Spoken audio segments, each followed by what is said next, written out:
Bismillahirrahmanirrahim. Assalamualaikum warahmatullahi wabarakatuh. Di Toibo TV dengan saya Darso Arif Bakwama. Di hari Rabu tanggal 6 Juli 2022, saya mau mereview kembali masalah antara 14 karyawan dan mantan karyawan Paytren dalam menuntut hak-hak mereka yang sudah lebih dari 2 tahun tidak dibayar oleh PT VSI, perusahaannya Jam'an Nur Khatib Mansur. Saudara-saudara, dalam Bipatrit yang karyawan diwakili oleh Pak Zaini Mustafa, Pak Sudaryanto, itu PT VSI itu mengajukan permintaan agar 400 sekian puluh juta hak perusahaan itu kepada para karyawan, pada 14 karyawan dan mantan karyawan itu baru akan dibayar dimulai pada Maret 2023 dan akan dicicil selama 6 bulan. Para karyawan ini mungkin sudah tahu kebohongan-kebohongan yang sering dilakukan oleh Jam'an dan perusahaannya ini, sehingga mereka menolak penawaran itu. 421 juta itu sesungguhnya angka yang sangat kecil kalau saja Jam'an ini mau punya niat baik untuk membayar kepada para karyawan dan mantan karyawannya. Jam'an itu saya yakin punya uang yang triliunan, bukan miliaran saja, tapi uangnya triliunan. Mari kita bedah dari sisi usaha dia ya, yang namanya warung stick and stick itu. Kan pernah dia katakan bahwa dalam sehari dia membayar pajak sebesar 200 juta, itu dari itu hanya dari usaha kuliner dia ya, usaha kuliner dia ya, warung stick and stick itu. Saudara-saudara, warung stick and stick itu seluruh Indonesia itu mungkin ada sekitar 150 sampai 200 cabang mungkin ya. Nah, kalau kita ambil saja 150 cabang, terus satu cabangnya itu punya nilai 20 miliar umpamanya, bayangkan saja berapa banyak uangnya Jam'an itu. Kita juga tahu bahwa setiap cabang yang dimiliki atau di mana warung stick and stick itu berdiri, itu semuanya dimiliki oleh Jam'an, dibeli secara cash, bukan sewa. Setidaknya itu yang saya tahu. Jadi kalau ada 150 cabang warung stick and stick seluruh Indonesia, dikalikan umpamanya rata-ratanya ya mungkin 20 miliaran mungkin ya, modal untuk mendirikan dan mengoperasikan warung stick itu. Anda bisa hitung uangnya. Juga kalau kita lihat pernyataan dia bahwa setiap bulan dia membagi-bagi uang sebanyak 15 miliar, maka sudah bisa dipastikan bahwa uang Jam'an itu triliunan. Jadi kalau terus timbul berita bahwa dia mau menjual aset-asetnya untuk membayar hutang wali santri kepada pesantrennya sendiri, juga untuk macam-macam alasan, saya rasa itu pura-pura miskin saja gitu. Dia mau menyentuh hati masyarakat agar mengkasihani dia. Dia juga mungkin mau bikin bahwa dia sudah miskin gitu, padahal tidak. Sesungguhnya uangnya Jam'an itu masih triliunan. Saudara-saudara, nanti Pak Zaini Mustafa akan memberikan penjelasan kepada kita. Juga Pak Zaini Mustafa akan mempertegas rencana untuk mendatangi rumah Jam'an Nur Khatib Mansur yang kedua kali, atau yang banyak diberitakan dengan kalimat menggeruduk. Nanti ditegaskan lagi dengan Yayasan 5 Pilar sebagai penyelenggara, mungkin pada video yang akan datang. Baiklah saudara-saudara, kita ikuti saja statementnya Pak Zaini Mustafa tentang sejauh mana hasil dari perselisihan antara 14 karyawan dan mantan karyawan Paytren dengan PT VSI atau Paytren perusahaan milik Jam'an Nur Khatib Mansur dan rencana untuk mendatangi lagi rumah Jam'an Nur Khatib Mansur untuk melakukan mubahalah dan lain sebagainya. Yang belum melakukan subscribe dimohon agar subscribe. Kemudian jika punya informasi, ide dan lain sebagainya boleh disampaikan kepada saya. Silakan disebarkan video ini jika ada manfaat di dalamnya. Terima kasih. Billahi taufiq wal hidayah. Wassalamualaikum warahmatullahi wabarakatuh. Warahmatullahi wabarakatuh. Hari Selasa tanggal 5 Juli 2022. Hari ini saya lagi-lagi bersama Pak Zeni Mustafa SH yang sudah berulang kali tampil di Thoibah TV, apalagi Thoibah Channel yang kemarin lebih banyak lagi. Tidak apa-apa. Kita banyak yang mau dibincangkan Pak Zeni ya. Ya, utamanya hari ini kita mulai dengan hasil Bipatrit atau ya membahas soal proposal dari Pak Zeni yang mewakili 14 mantan karyawan dan karyawan Paitren dan pihak VSI atau perusahaannya Jam'an Nur Khatib Mansur. Pak Zeni, di terakhir jawaban mereka seperti apa dan penawaran Pak Zeni seperti apa, Pak? Sekilas ya Pak ya. Sekilas mungkin.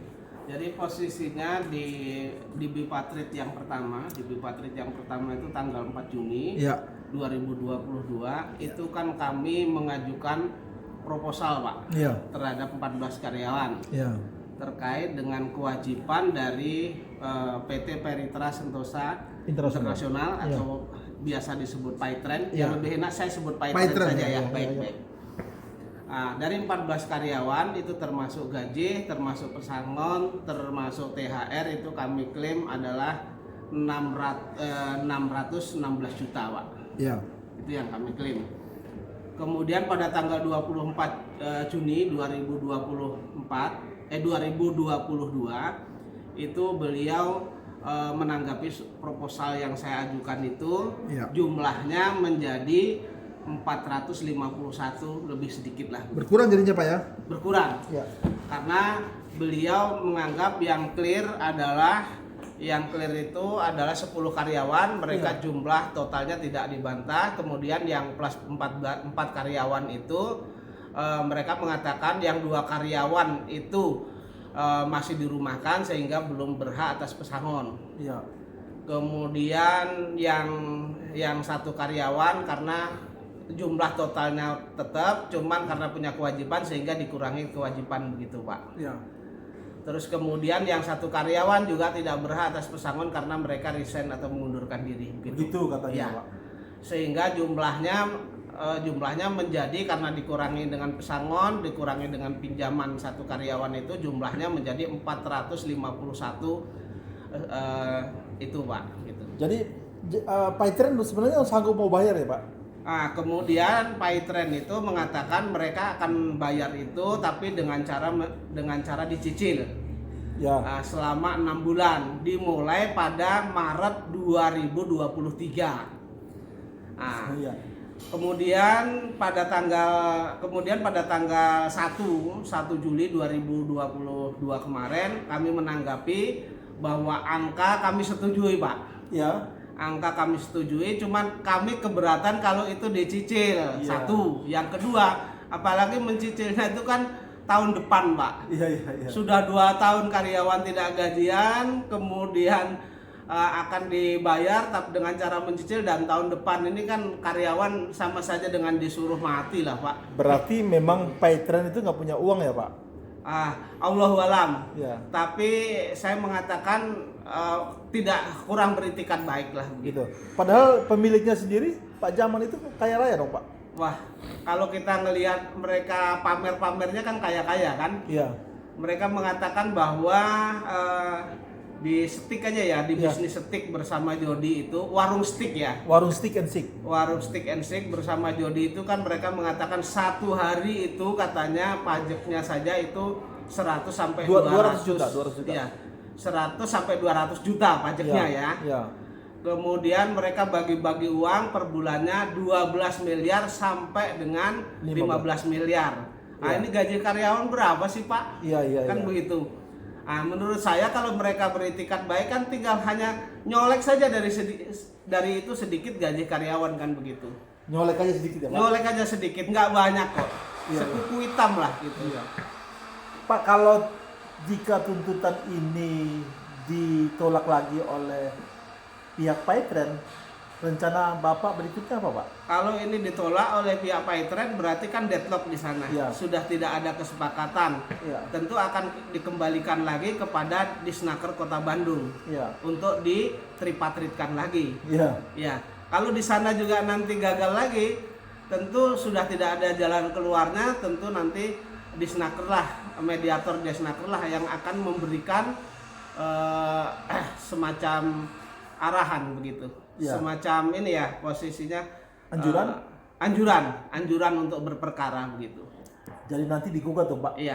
Jadi ada anjuran itu anjuran misalnya membenarkan dalil kami lalu dia suruh bayar secepatnya kan begitu. Oh, gitu ya, ya. Kalau itu nanti tidak mau bayar ya jalan terakhirnya ya harus di PHI, Pengadilan Hubungan Industrial. Itu di Kota pengadilan Bandung. negeri ya, Pak? Di Pengadilan Hubungan Industrial. Tapi di pengadilan Iya, negeri. di Bandung, iya. Pak Jenny, pada pertanyaan berikutnya lagi, Pak. Baik. Rencana menggeruduk lagi rumah Jam'an atau mubahala lagi gimana, Pak, setelah kemarin itu sudah selesai dan tidak diterima oleh Jam'an? Berikutnya gimana, Pak, rencananya, Pak? Sebagaimana janji saya yang saya ucapkan dan itu permintaan dari teman-teman kan, kalau hari itu tidak ketemu kan nanti akan datang lagi dengan jumlah massa yang cukup besar. Ya. Saya kira untuk membuktikan keseriusan Jam'an menyelesaikan masalah ini, Ya. tentu sebenarnya kita harapkan sebagaimana Jam'an datang ke kota wisata, ke Ya. Masjid Darussalam itu presentasi dengan baik-baik, kemudian setelah gagal bayar di tahun 2010 itu mereka kan juga datang ke legenda wisata menemui jamaah Masjid Darussalam untuk menyelesaikan itu. Saya kira dan itu para investor itu banyak yang masih hidup. Saya kira ya udah, kalau kita baik ya udah di mana saja. Apakah nanti Jam'an yang mengundang kami atau kami yang datang ke sana? Untuk yang kedua ini mau ngundang atau mau datang, Pak? Karena mereka kan dulu sudah diundang tidak datang, Ya. jadi tetap kami akan datang ke sana dulu. Tetap datang ya, Pak? Datang ke sana. Ya, nanti Tapi kalau Jam'an beritikat baik, ini sekalian saya sampaikan juga, Ya. kalau Jam'an beritikat baik, tentu mereka akan berbicara sama kami, Ya, bagaimana menerima, enaknya ya. menerima kan Ya. begitu. Tapi Kapan, kalau enggak masalah ditemui atau tidak, kami akan geruduk lebih banyak lagi. Kapan tepatnya, Pak, rencana itu, Pak? Tanggalnya masih kami bicarakan, jadi Ya. masih karena ini kan bukan keputusan saya sendiri, keputusan teman-teman banyak. Ya. Artinya keputusan teman-teman dari kota wisata juga keputusan dari investor-investor yang lain seperti tabung tanah dan lain sebagainya, Pak Darso. Mudah-mudahan ya nanti diberitahu, Pak, ya rencana geruduknya itu, Pak, biar kita publish Ya, baik. sama-sama ya, Pak. Dan itu pun tidak hanya cukup sampai di sana saja, nanti tentu kami akan roadshow juga, Pak. Roadshow kemana, Pak? Iya, salah satunya karena ini berkaitan dengan uang umat yang cukup banyak, tentu berkaitan dengan kejahatan ekonomi, sehingga kami nanti akan ke Mabes Polri, Pak. Oh gitu ya. Iya. Oke. Nanti diberitahu ya, Pak, biar dipublish ya, Pak. Ke Mabes Polri, kemudian kami juga akan ke DPR MPR RI, Ya. kemudian kami juga akan ke OJK, Ya. BI dan lain sebagainya yang ada kaitannya akan kami datangi. Oke, insya Allah. Insya Allah. Nanti dikabar-kabari ya, Pak, biar kita Baik. kita beritakan sama-sama ya, Pak. Baik. Terima kasih Pak Zeni Mustafa, orang yang paling gigih memperjuangkan hak-hak para korbannya Jam'an Nur Khotim Mansur. Terima kasih. Bila video ini bermanfaat, silakan di-share sebanyak mungkin. Saya Darso Arif Waslama, billahi taufiq wal hidayah. Assalamualaikum warahmatullahi wabarakatuh. Waalaikumsalam.